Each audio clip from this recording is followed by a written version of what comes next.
Okay, here we go. I put it on your notes for you to stay with me. First thing I want you to do is I want you, excuse me, on your worksheet, take number 25 and change it to how many bears until there will be in 2018. Oh, this. Wait. I thought 10 to 15. So that's. Oh.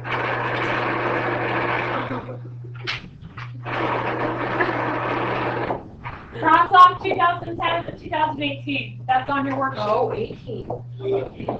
2018. Okay, here we go. Chapter 7.1, exponential models. Now, an exponential function is a function with the general form of y equals a, b to the x, where a cannot be 0 and b cannot be 0. It has to be greater than 0, but it cannot be 1. And the reason why is because if I have y is equal to 0 bx, what is 0 times bx if a were to be 0? This would be 0, which that's a horizontal line, and you get rid of everything. What if I had y is equal to a times 0 to the x? It would be the same thing. And what if I had a times 1 to the x? Well, what is 1 to the x? It's still going to be 1. 1 to any power is still 1, correct? So I would just have y is equal to a. And that, again, is horizontal line. So the reason why we have the restrictions on the exponential function is so we don't get just a horizontal line. Do we all understand that? Now, this model is used mostly in real life to model growth, decay, and money. Growth, decay, and money. Do we understand that? We all like money. Okay? Now, a growth model. As the value of x increases, the value of y increases. That's growth. The decay model. As the value of x increases, the value of y decreases. And then what we have, lastly, is an asymptote. An asymptote is a line that a graph... Oh, yes, I forgot. You guys need to make sure you change this. In your notes, I accidentally put decrease and changed it without reading it. So you need to make sure that says increase. Good catch, Morgan. Thank you. Okay?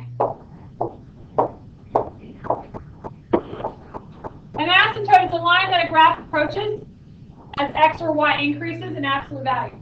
Now, what does that mean? An asymptote is basically an invisible line where the graph never crosses it. The graph will never, ever, ever, ever cross it. It gets so close to it that it looks like it's laying directly on top of it, but it never crosses it. Okay? And exponential decay looks like you're going downhill. So I want you to think of your mountain. Remember how whenever we were on our mountain, I drew it from left to right? Okay? On our blue line, if I'm going from left to right, and I'm on this lovely little x-axis, do you see it? Look at my corresponding y values. Are they getting further away, or are they getting closer to the x-axis? They're getting further away. Now understand, if we're going from left to right, we would be going up the mountain. Well, in this case, it's not a mountain, it's a curve. So we're climbing up the curve. Do you see that? So therefore, it's growth. Yay, nay? Now, the next thing you need to understand is that we're still on our lovely x-axis. See that? We're still on our lovely x-axis. But this time, we're on the top of this curve. And what's happening to it? As I am getting closer to 0 from x, what's happening to my y coordinates? It's getting closer and closer and closer, which means it's decaying. It's going closer to the x-axis. Do we all understand that? Yeah or no? Okay? So can we see the whole decay concept? Can we see the whole growth concept there? Okay. Now I want to show you this graphically. Graphically, I'm going to get a new document here. I'm going to press graph. And I'm just going to graph 2 raised to the x. If I graph 2 raised to the x, there is my lovely little function. Okay? Now what I want you to see is if I pull this function over here, if I pull this function clear over here, and I'm at negative 37.92, doesn't it look like it's already on the x-axis? It really does look like it's on top of it. So I want to see numerically what's happening with this. So Control T for table. And when 0, y is 1. When x is 1, y is 2, 2 and 4, 3 and 8. And I want to know what happens when x gets really small. Look. Look at that. What is this e to the negative 16?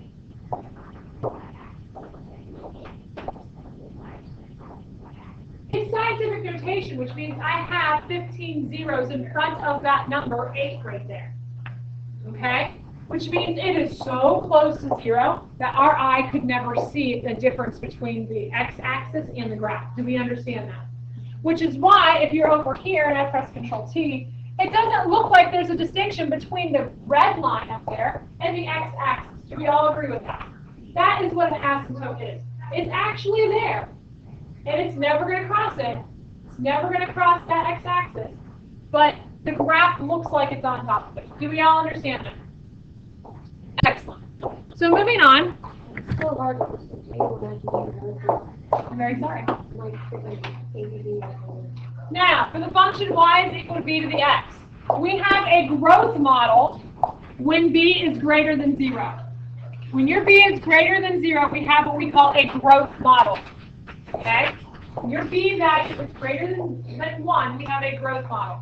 We have a decay model when it's a fraction between 0 and 1.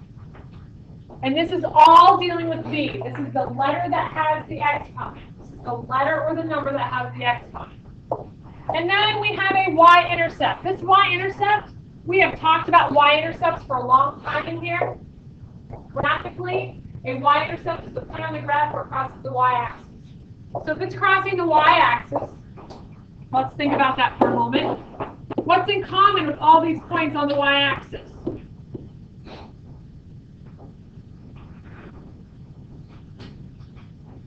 The x is all 0. Every one of the x coordinates on those points on that y-axis, they're all 0, which would imply that you have the ordered pair 0, a. Okay? So when you're dealing with an exponential function, the y-intercept is always the point 0, a, and I'll show you that here in a little bit. Now, the growth model, we have what we call a b value being the growth factor. Your b value in a growth model is going to be your growth factor. Your b value in a decay model is what we call the decay factor. Okay, it's what we call the decay factor. And your book actually uses that terminology. So you need to make sure that you understand what that is. We'll definitely be using that. Okay, identify each function or situation as an example of exponential growth or decay. What is the y-intercept? So letter A here, y is equal to 12 times 0.95 to the x. Now my question to you is, I need you to find b. Why do I want you to find b? Because your b tells you what about your function? If it's growth or decay. So my b value is the value that has the exponent, remember?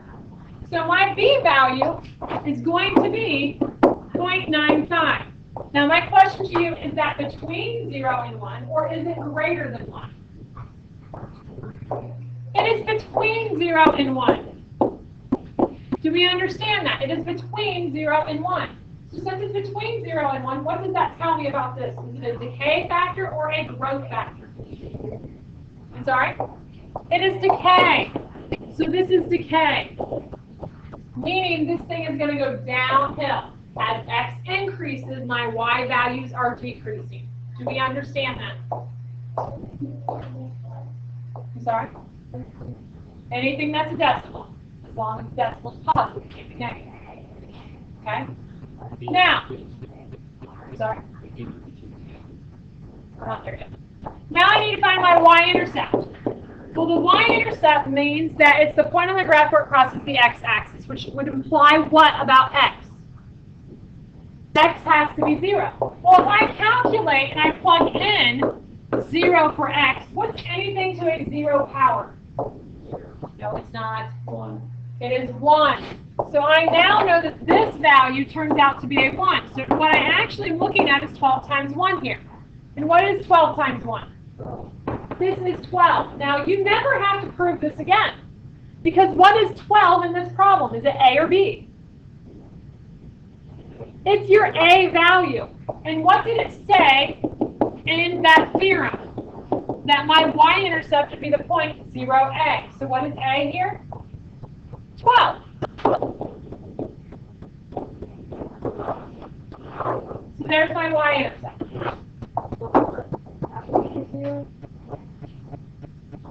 Because that's what it means to be a y-intercept. X is always 0. Okay, letter B. I need to know if it's growth or decay. So what letter determines if it's growth or decay? Letter A or letter B? Letter B determines if it's growth or decay. So letter B is what value here? It is what has the exponent.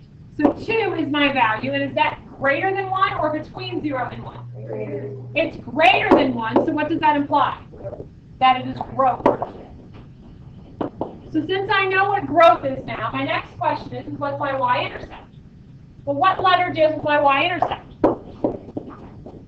My y-intercept is the point 0a. Now what's a here? So this is going to be 0, 0.25. So there's my lovely little y-intercept. Are we good on that?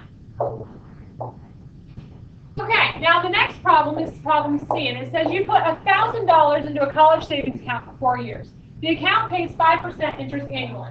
Now, when you put money into an account and you don't touch it ever, what do you expect to get back? More money, right? In this case, how much more money should I expect to get back? 5%. So I should get 100% of what I have invested, correct? I should get 100% of what I put in initially. And then I should get how much more? 5% more. So what you're telling me is I should have 105% of my original amount, correct? What does of mean in mathematics?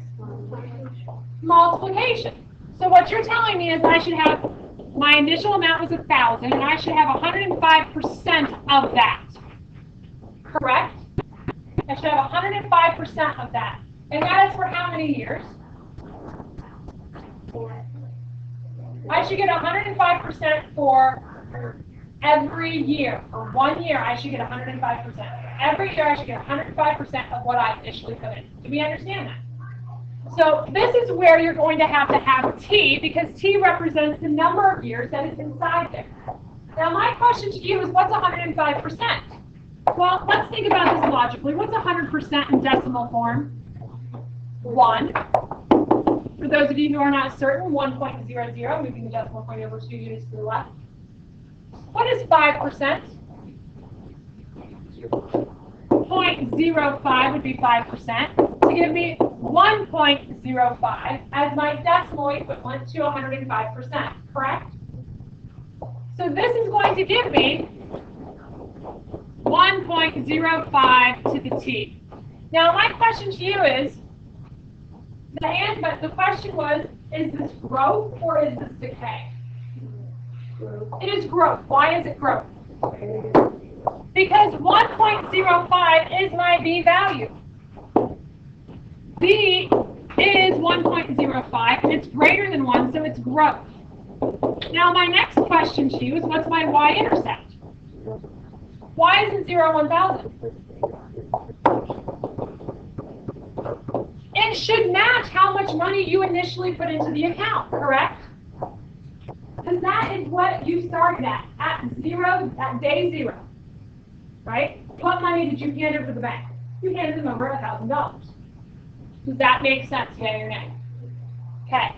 So with that said, we go to this next concept. Now, I just gave you a formula. We calculated it logically based upon what we know about banking, correct? Now, here's what we have as a formula here.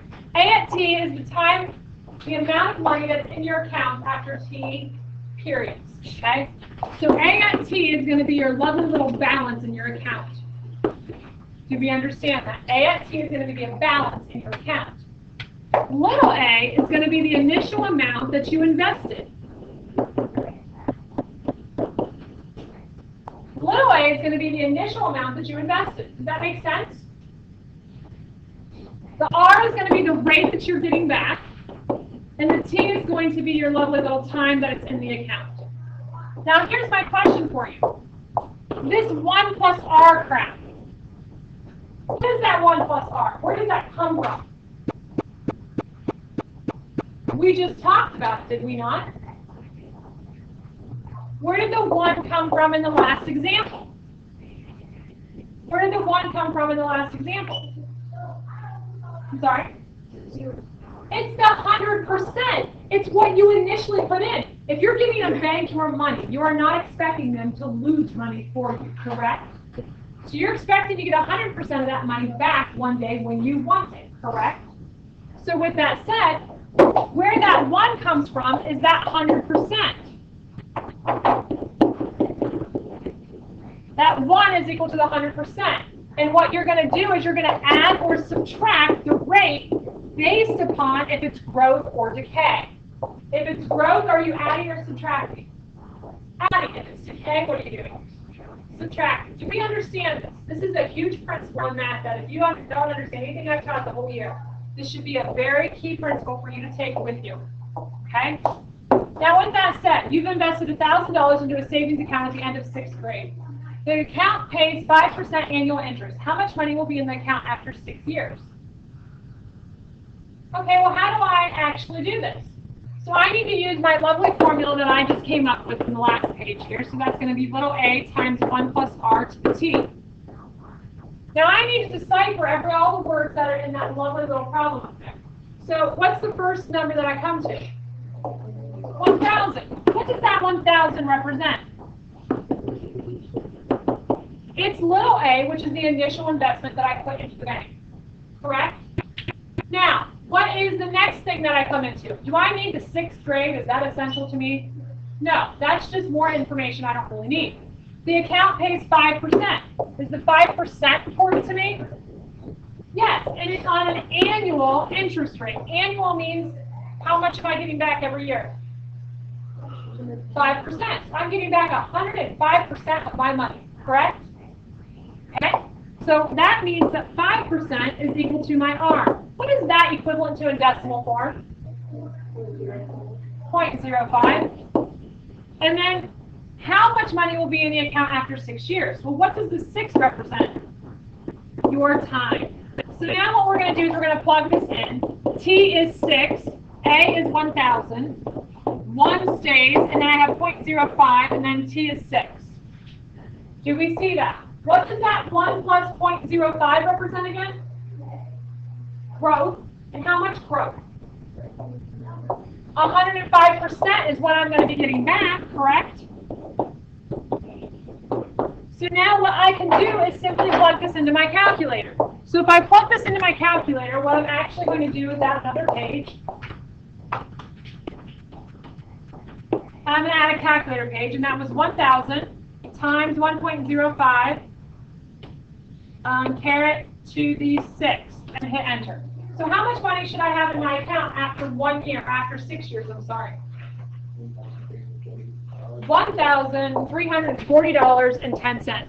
That's how much money I should have in my account after 6 years. $1,340.10. Do we understand this example, yay or nay? What do you not get?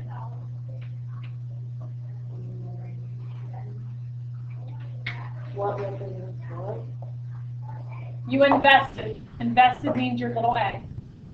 The 5%, your percentage is always your rate.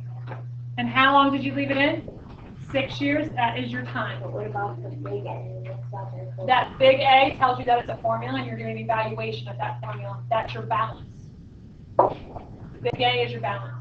Is that 1 plus 0.05? Mm-hmm. Hey, why didn't you use that? I did. What's 1 plus 0.05? What's $1 plus a nickel?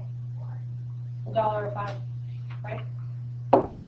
Okay, now let's start your homework for tonight. Number 2 is what we're going to start out with. Now what I want you guys to do is I want you to work on your homework sheet, and then you're going to actually graph it on your XY tape on your graph paper.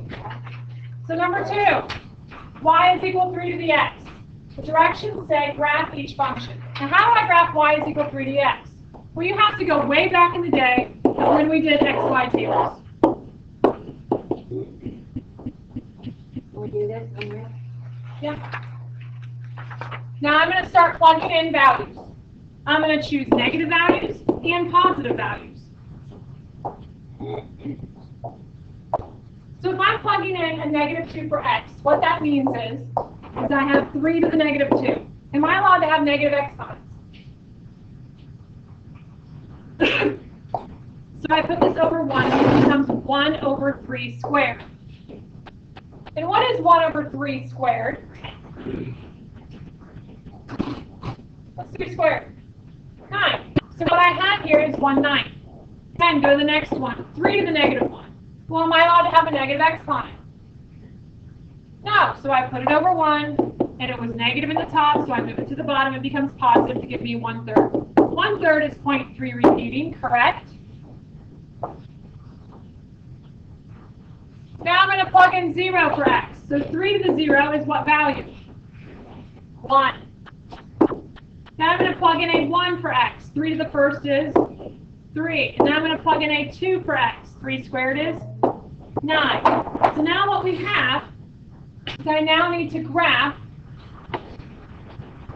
So I'm going to graph the points -2 and 1/9. Well, that is so close to the x-axis by our eye. Are we going to be able to see it?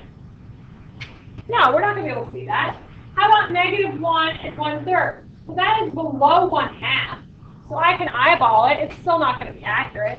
And then I can graph 0, 1. That's easy to graph. And then 1, 3. That's easy to graph. And then 2, 9. And that puts me up there. Do we see the graph? It gets really, really, really, really close to the x-axis, but does it ever cross it? Does it ever cross it? No. So there's your graph. Now, number 6, same concept. So again, I'm going to make my XY table.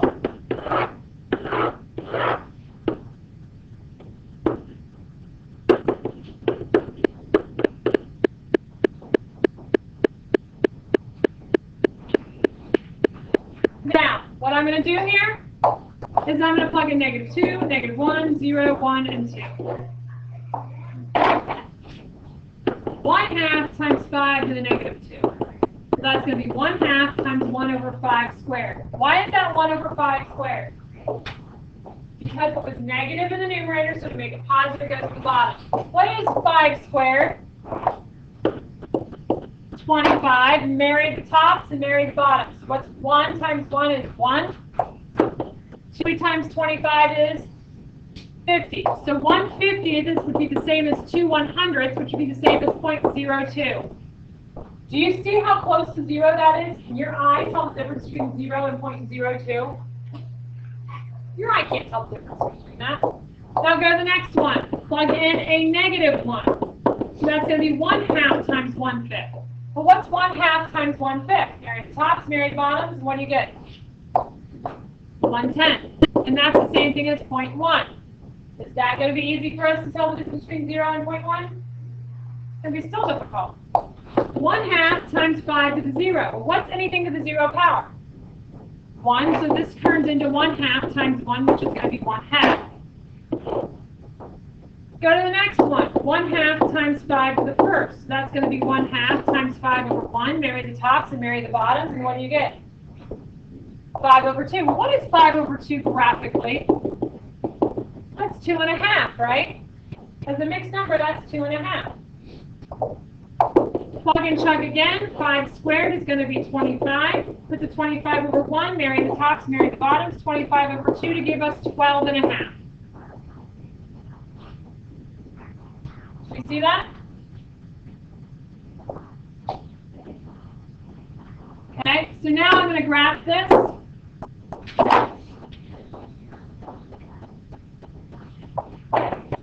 So I have -2 and then what seems to be very close to 0. I have -1 and it's also very close to 0.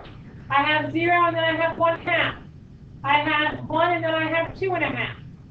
I have 2 and then I'm going to have 12.5. Well, that's clear off my graph.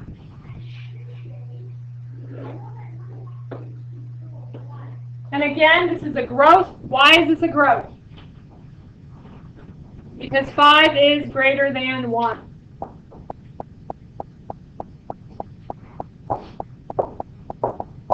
Okay, now I'm on to number 7. Same exact directions as we did before. All I want to know is growth decay factor and y-intercept. So you tell me, for 1/3, is this growth or decay? It's decay. My b value is 1/3, which means it is less than, it's between 0 and 1, right? So this is going to be decay. And then my next question is what's my y-intercept? My y-intercept is just going to be 0.099, 0,099. Do we understand that set of instructions there? That should be fairly easy for you. True statement? Next set of instructions, number 13. Suppose you deposit $1,500 in a savings account that pays interest at an annual rate of 6%. No money is added or withdrawn from the account. So again, we're using this lovely little formula. Where does the 1,500 go? Little a, it's the initial. Where does the 6% go? Where does the 6% go? R, and what does that turn into? 0.06 T. So my formula is 1,500 times 1.06 T. There's my formula. Now the reason why I use my formula there is because I'm going to have several calculations that I have to do after that, correct? So part A says how much will be in the account after 5 years. So how much, what am I going to do here to find out? Plug in for T. So this is going to be 1,500 times 1.06 to the 5th. And what value do you get when you do that?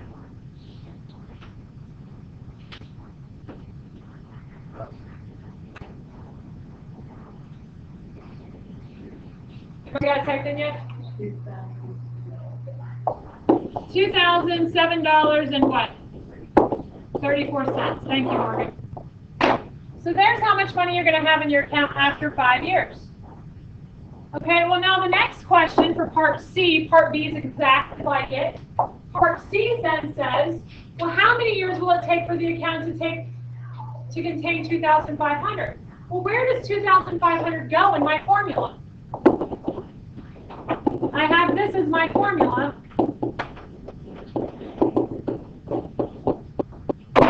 There's my formula. So where does 2,500 go, Morgan? Big A. It is actually going to be big A. She's absolutely right. Now, you guys do not know how to solve this. Now, you're going to learn, it's going to be using a logarithm here a little bit later. But my question to you is how can you figure this out with just the materials that you know now? Isn't it going to be a plug and chug concept?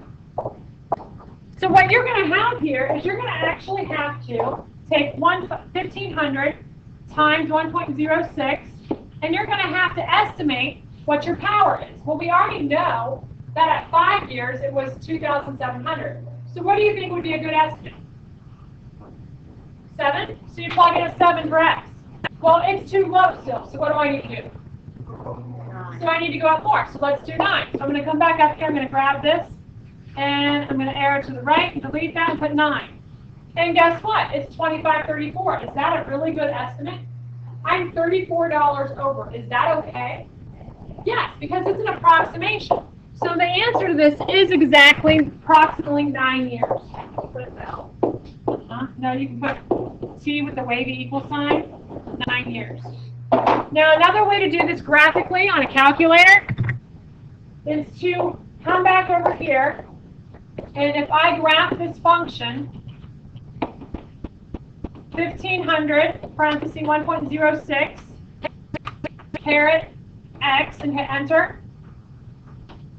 And then I hit Control T. It gives me my table. All I have to do is zoom down through here and look for 2,500.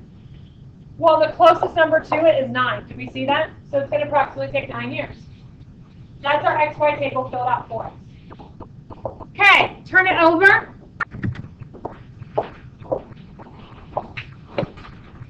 17 through 20. For each annual rate of change, find the corresponding growth or decay factor.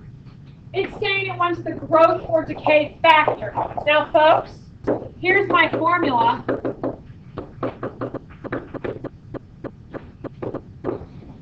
my growth or decay factor is what's in parentheses. Do we see that? So my factor is going to be 1 plus or minus R. Okay? Now, with that said, you tell me. I'm having a 45%. So what's plus 45% mean? Is that growth or decay? It's growth, right? So I'm going to take 100%, and I'm going to add to that 45%, which gives me 145%. So what is my factor then? Take it out of percent. 1.45 is my B value. How about this one right here?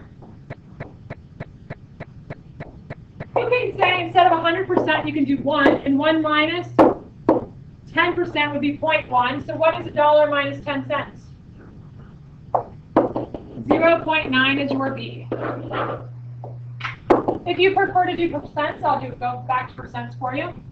Is this decay or growth? Minus 40% would be decay. So this is 100% minus 40%, which is going to give me 60% to give me 0.60 as my B value. Do we see that? Nope, you can't put 0.6, same thing. Okay, this one right here is going to be 100% plus what? 200%, and that what does that give you? 300%, so what is B? 3.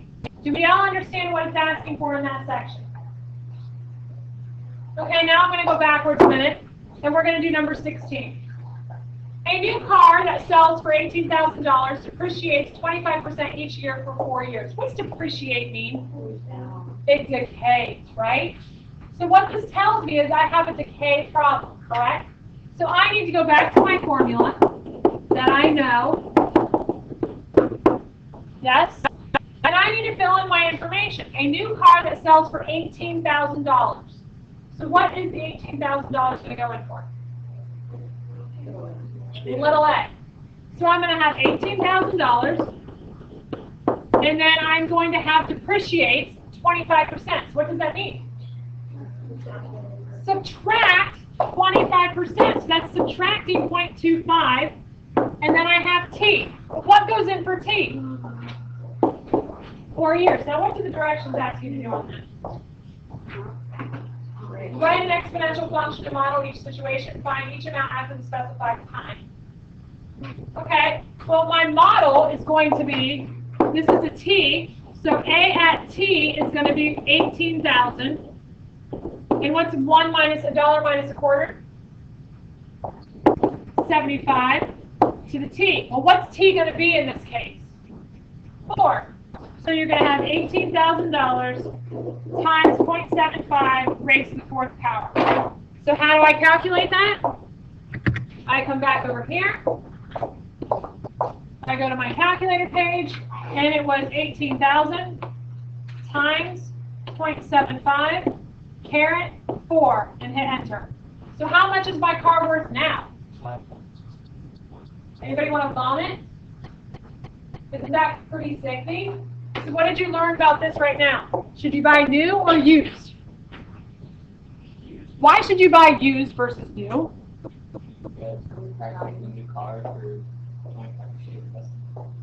If you buy a used car, even if it's 1 or 2 years old, aren't you saving yourself oodles of money? I did say oodles. Okay. Oodles of noodles and noodles. No. So how much was that?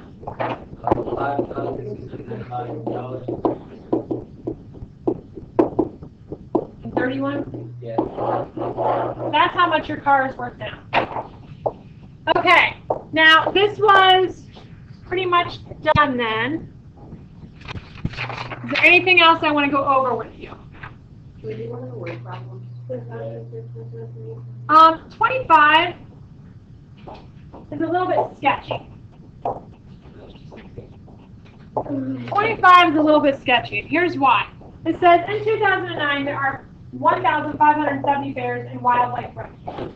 So in 2009, there's 1,570 bears, correct? And then it says in 2010 the population has increased 2018. to 1,884 bears, right? It says, if this trend continues and the bear population is increasing exponentially, how many bears will there be in 2018?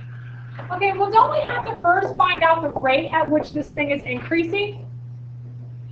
Don't we need to find the rate? So we need to compare these two, okay? So 1884 is actually going to be my amount after 1 year, correct? It's my amount after 1 year, correct? What is my initial? When did they first start measuring? They first started measuring in 2009. So at 0, it was 1,570. Do we see that? So our equation is going to be 1884 is equal to 1570 times 1 plus my rate. And that is going to be to what value? To the 1. Why is it to the 1? Because it was only 1 year difference between 1570 and 1884. Do we understand that? So now if I distribute this, I get 1570 plus 1570R. Now how do I solve this for R? I subtract the 1570.